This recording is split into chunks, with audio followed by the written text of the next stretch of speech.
തീർച്ചയായിട്ടും NDA ഇത്തവണ വയനാട്ടിൽ ചരിത്രം മാറ്റി എഴുതാൻ വേണ്ടി പോവുകയാണ്.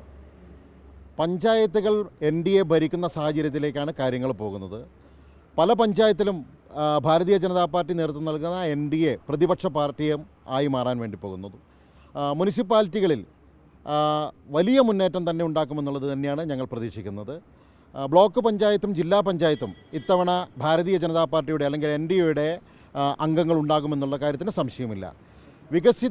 വയനാടാണ് ഞങ്ങൾ മുന്നോട്ട് വെക്കുന്ന ലക്ഷ്യം. ഒരുപാട് വികസനങ്ങൾ നടത്തേണ്ട സമയം കഴിഞ്ഞിരിക്കുന്നു വയനാട്ടിൽ.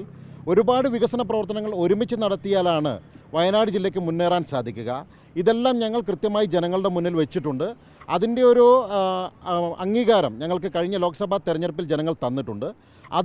അതിൻ്റെ ഇരട്ടിയായി ഇത്തവണ തദ്ദേശ തെരഞ്ഞെടുപ്പിൽ ഞങ്ങളോടൊപ്പം വയനാട്ടിലെ ജനങ്ങൾ നിൽക്കുമെന്നുള്ള കാര്യത്തിന് യാതൊരു സംശയവുമില്ല. കാരണം ഞങ്ങൾ ഉയർത്തുന്ന മുദ്രാവാക്യം വികസിത വയനാടാണ്.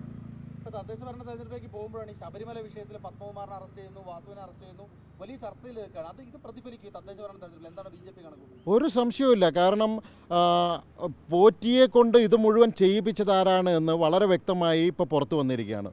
ഓരോ മണിക്കൂറിലും സ്വർണം ചെമ്പാക്കി മാറ്റണമെന്നും അത് എഴുതി വെക്കണമെന്നും തിരുത്തി എഴുതണമെന്നും ഒക്കെ പറഞ്ഞിട്ടുള്ളത് പത്മകുമാറാണ്. പക്ഷേ പത്മകുമാർ മാത്രമല്ല, അതിന് മുകളിലുള്ള ആളുകളും കുടുങ്ങാൻ വേണ്ടി പോവുകയാണ്. അതുകൊണ്ട് ഇതെല്ലാം എന്താ പറയുക, കേരളത്തിലെ ജനങ്ങൾ ഈ സാഹചര്യങ്ങളെല്ലാം മനസ്സിലാക്കുകയാണ്. ശബരിമലയെ ഒരു കൊള്ള നടത്തുന്നതിന് വേണ്ടിയിട്ടുള്ള ആസൂത്രിതമായിട്ടുള്ള കൊള്ള നടത്തുന്നതിന് വേണ്ടിയിട്ടുള്ള ഒരു സംഭവമാക്കി മാറ്റിയിരിക്കുകയാണ്. ദേവസ്വം ബോർഡ് എല്ലാ ദേവസ്വം ബോർഡുകളും അതിൻ്റെ മറവിൽ ദേവസ്വം ബോർഡിൻ്റെ മറവിൽ കൊള്ള നടത്തിക്കൊണ്ടിരിക്കുന്ന സ്ഥിതിവിശേഷമാണുള്ളത്.